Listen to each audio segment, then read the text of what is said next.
Hello, this is Wildfield Jarrett coming at you from the unhappiest state in the U.S. of A, West by God, Virginia. Okay, now, Wildfield has been making a few of these videos now. If you've been following them, you understand that I am not I'm an articulate man, but I'm not a well-planned man. I prefer to let my mind go where it wants to go, and I'll make up an excuse of that's what I meant after the fact. In reality, my mind just stumbled on stuff. So if these videos seem a little disjointed to you, I assure you it's you have an accurate perception of these videos. If you think they are disjointed, unruly, and go all over the place, go right ahead, think that. You're not hallucinating. I may be hallucinating while I'm making the videos, but you are not hallucinating watching them. I can't say that. Maybe you are. Maybe you should be. Hey, everybody try this. Go out yourself and get yourself a little sugar cube full of acid, and take that when you're watching my videos and see if it improves me and makes these things say sense to you. I'm not encouraging drug use. I took acid back in the 60s, actually mescaline. I would not do it today because, I'm not sure I got all the way back to reality from the first trip I took in the 60s. The first time you trip, and that's a whole story. I'll tell you the whole story about the first time I took mescaline at a later date. But when you do it, I took it 10 o'clock on Friday night. Now, I had this friend named Benny Nathy. He was staying in my dorm room at George Peabody College for Teachers. And he was a mule. He didn't bring the stuff in from outside the country, but he just transported the stuff around within the country, usually by thumb, hitchhiking up and down. And what he would do, and his friend Stuart Bird Rutherford, they talked about what they wanted to do and how they were doing it. And they'd scrape together cash in Detroit, and they'd pay for a used car. And then they'd drive that used car down to Nashville with chemicals, all the chemicals, the lab-produced stuff that, I tried to stay away from, being a natural person. That's why I chose mescaline, but that's the thing. Okay? So anyway, Benny Nathy was there in my dorm room. This was at Peabody College for Teachers. George Peabody College is next to Vanderbilt University in Nashville, Tennessee. It used to be a girls' college, and they supplied a lot of the wives for the graduates from Vanderbilt. That Nashville considers itself the Athens of the South, and we all wondered back then if Athens was the Nashville of Greece, and we didn't know about to get over there and check it out. Anyhow, I digress, and I do that frequently, so just give me a second here to recoup my thoughts. Alright, here I am, and I'm just coming home at night. You gotta understand something about Wild Phil. Wild Phil didn't do drugs. I wasn't called Wild Phil back then. I was called Flip, because I was flippant. I guess they wanted to flip me to bird or something like that. I've been called a lot of things in my life. Sometimes some of them I can actually tell you about. I was called Woody long before the movie by this little girl who couldn't pronounce Philip. Somehow Philip came out Woody, Woody. So I was Woody with a cowboy hat a long time before Tom Hanks. Yes, indeed. The names Disney gets by with. Well, that's okay. That's another story. Disney and I go way back. Here's the thing.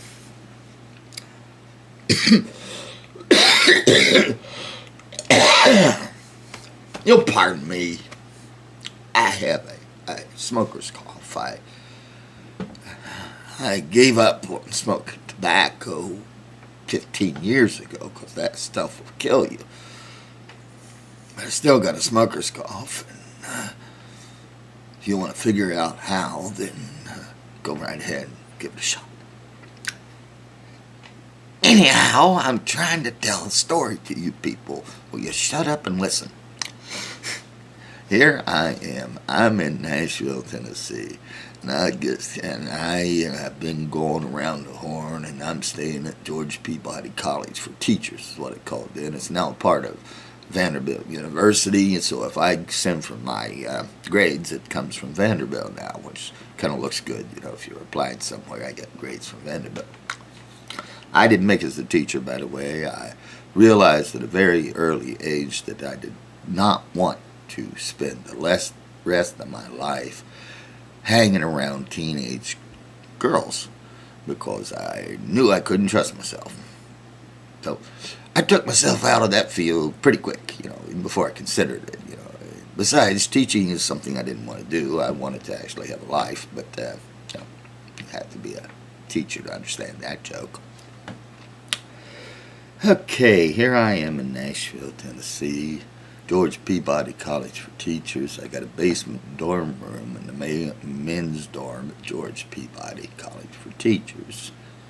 And I got friends from the Belmont Church. The Belmont Church is the hippie church we all went to, where all the dope deals were made and hookups were made with girls who had wanted something to confess on Sunday morning. On Saturday night, we used to meet them over at places like Alpha House. And I saw David Allen Coe in 1960, 69, something like that, at Alpha House, a offshoot of the Belmont Church, which used to be the Belmont Church of Christ, and a gentleman named Don Finto. Alpha House was actually a Christian outreach program in the community ran by the Marijuana Dealers Association. You got your weed there, and you got your gospel there too. So it was a fun place to hang out with, and there was always Christian chicks. Christian chicks are great. I mean, when they're good, they're really, really good. But when they decide to sin, Katie barred the door. I am getting lost in old memories now about Nashville, trying to get this story told. I had never taken any drugs all my life. I was clean as a whistle. I mean, I swear to God, you could have actually given me a blowjob and you would have heard a whistle. Now, pardon me for that. That was unnecessarily crude, but it was also funny. At least some of you thought it was. Admit it. Some of you laughed at that. Okay. Anyhow, when I came back to my dorm room, and I'd never done any drugs at all. This was like I had been in the radical for 2 years. I was into the politics and the talk and the bullshitting like I am still into today. But I was into this, but I didn't do any drugs, so I was Nashville hippie. It's strange that way. It's a different type of hippie. But I didn't do any drugs.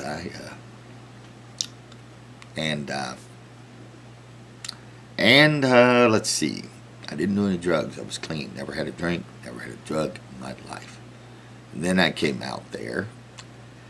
And one Friday night, I decided to, take care of that problem. I realized that withholding myself from drugs was not really sharing the experience of the 60s as fully as in my mind, I wanted to do. Because, hell, it was the 60s, man. Anybody who lived back there who didn't do everything he could do, screw anyone he could screw, take any drugs or do any things that was freely available in this country during the 60s is a damn fool and probably regrets it today. That's all. Well, it's not all I have to say about the 60s, but the first thing I want to get clear about the 60s. If you were in the 60s and didn't do the 60s or let the 60s do you, then you might as well have stayed in the 50s. Woke up sometime during Ronald Reagan's years. But, you know what I'm going to say, don't you? I digress. Okay, so I come back to my dorm room, and here I am. Everybody knew me. They knew I was cool. You know, Flip Jarrett.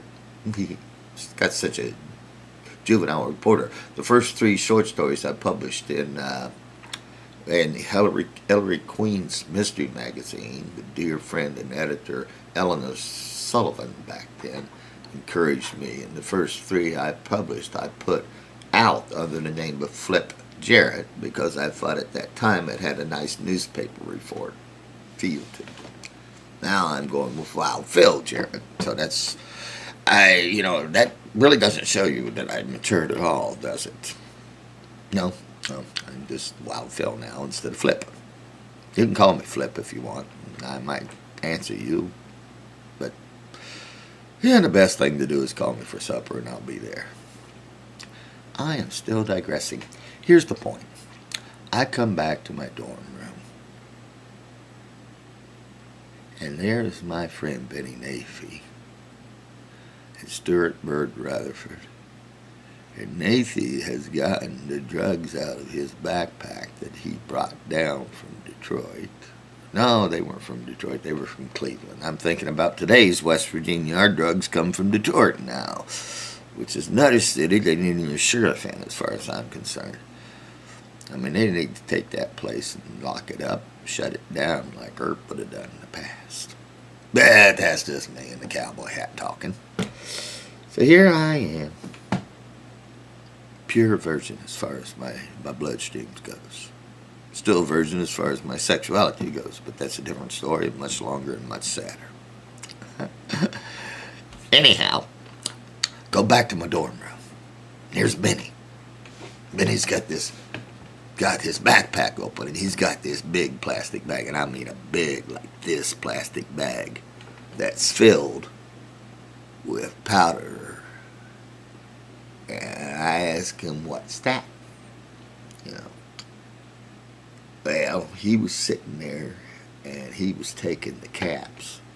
You know, you get the caps from the pharmacy, and you get a whole bunch of caps at once, and then you get the powder. In this case, it was mescaline.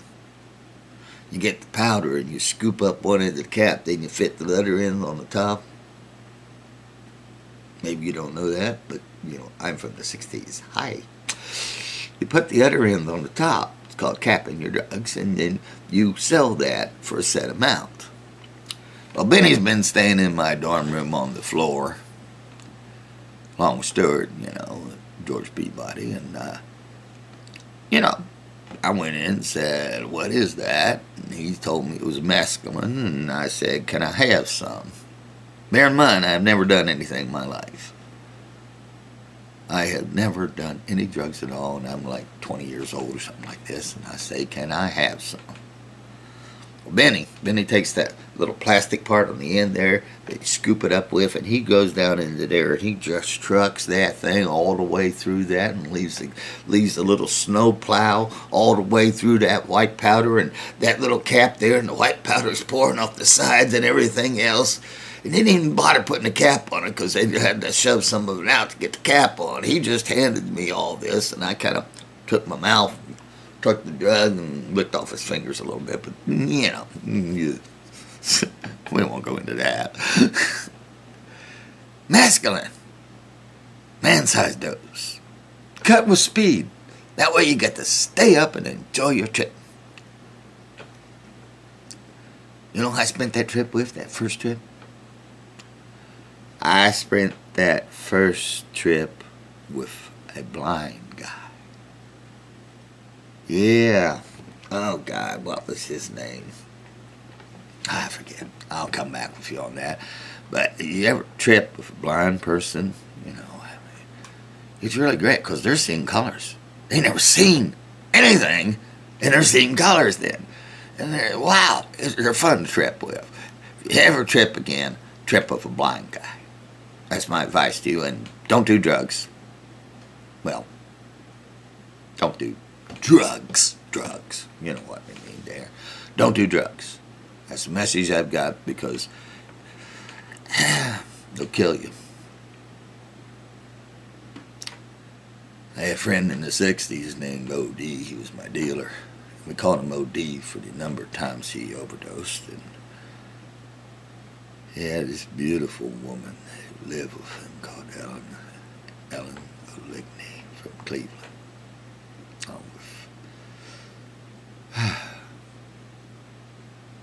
Those were old times. Loved Ellen. Met her once a little bit later on in Cleveland, Ohio, under different circumstances. And sometimes the road not taken is a road you wouldn't have wanted gone down anyway, where you say, but it's up. She basically just went the way I did, only she never came out of it. All the problems in the 70s come about from people in the 60s, the old hippies, running around trying to find something to do with themselves now that the Vietnam War was over. They got into feminism, they got into ecology, they got into religion. I personally got into religion in an effort to extend the good feeling of the hippie community into the 70s. Didn't work for me. It almost killed me and almost killed one of my children, but that's another tape. I'm going to have to make it a separate idea. Point is, I came in there and I took mescaline. Now, here's the thing. I had never smoked weed either. So it was the basement. And my room was right on the corner, and there was a room across the hall from me where a couple of hippies were, and then there was like this recreational room outside there. Now, they had the hippie. I had Benny in my room with mescaline, and then the other room with the hippies. They were passing the joint around. So I walked over there after I took the medicine, because as anybody who's ever taken those drugs. Who listen to Jenks, you got like this half an hour of time before it starts kicking in, half an hour, 45 minutes or so before you start feeling effects. Usually the first effect is the traditional traces. What? We all love traces back then. We just put our hands up and say, oh, wow, look at that.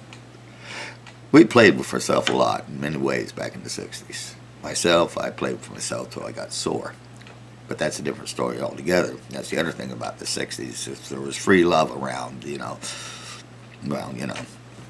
hell, I would have paid at least 50 cents. Okay, I digress again. Here we go. So I go in there and I sit down with the hippies. And they're passing the joint around. And here I am, it comes around to me. Now, you got to realize, these people trusted me implicitly. I was a member of the family. I was a Nashville hippie, and I was in the school there. And I was sitting around these people and hanging around these people, but I never did any drugs around these people, because I didn't. They had me around because I was a Marxist and socialist. I knew my shit politically, so they kept me around for that reason. I could tell them the truth. Well, enough about me. Well, let's say some more about me. Frankly, this is all about me. If I ever say enough about me again, just laugh and say, Wildfield, don't kid us. I know you're going to say more words, because one thing I do is words. I am really a fan of words. But I'm getting back to my first time now. Here I am. I just dropped mescaline, a whole bunch of mescaline, straight in the powdered form. Didn't have to get out of the little plastic before it could start getting into my bloodstream. So it's in the stomach there, and it's beginning to go out in my bloodstream. And after a while, it starts getting out there, and you get little senses and everything. And you're like, and all of a sudden, it hits your head, and it's whammo. But not at first. First you get the traces and the little stuff and you realize, uh-oh, it's coming on. See, that half an hour time period can be real hell if you take that drug and realize, oh my God, I've taken this drug. What am I going to do? Am I going to be able to hang on? Luckily, I had a hippie commune around me, so, or a hippie community around me, not a commune, just a community around me at the time, and they saw me through it. That was nice, because the word went around the dorm after a while. Phil's tripping! Oh my God, what's going to happen? Really, it was all over the campus in no time, that I was tripping, and everybody came to my aid. Justin and Mark McDivitt, that's the two blind brothers who were blinded by having too much silver nitrate put in their eyes when they were born and when their father was in the foreign service with the ambassador or whatever. But that's another story. Like I said, those were great people in those days. I love the McDivitt brothers, and I always hoped they had a good life. Except, was it Justin that was killed? Blind guy. Typical handicap story. He was a blind guy who walked out in the street and somebody wasn't paying attention and nailed his ass. See, enough about that. That's part of the 60s. The thing that most people forget about the 60s is we spent a lot of time going to funerals. The best movie about the 60s is Otto Guthrie's Alice's Restaurant, and they got that right about the funerals. And they were always real tearjerker funerals. Oh, everyone was so sad and so upset. Okay, good. We were young. And we got into a death in our community, and we all shared in that. Then the Kent State killings happened, and all of a sudden we were into a communal relationship with those people who were killed, and all of a sudden it wasn't fun anymore. It was for real. Anyhow, I take acid. No, I take mescaline. I go next door, and I'm sitting around. They pass me a joint. I'm hitting on the joint because I didn't know how to hit the joint. I knew how to smoke, and I knew how to hit a joint good from just observation over the years. So I hit the joint. First time, everybody in the room looked over at me and said, "They'll hit the joint." He usually just passes the joint from one person to the other. This time, I sucked that thing down, held it in as long as I could, and then spat it all out into the air, and everybody looking at me through this fog of marijuana smoke saying, "Oh my God, Phil Jarrett is stoned." Yeah, I shocked those people that night. And then I left the hippies behind, and I went over to where the upper class, the plebes, not jocks, because George Peabody really didn't have a team. Vanderbilt had a team, but, that's a different matter altogether. George Peabody didn't have a team, so you really didn't have any jocks. What you had was just the equivalent of upper class elite membership there, since it was next to Vanderbilt.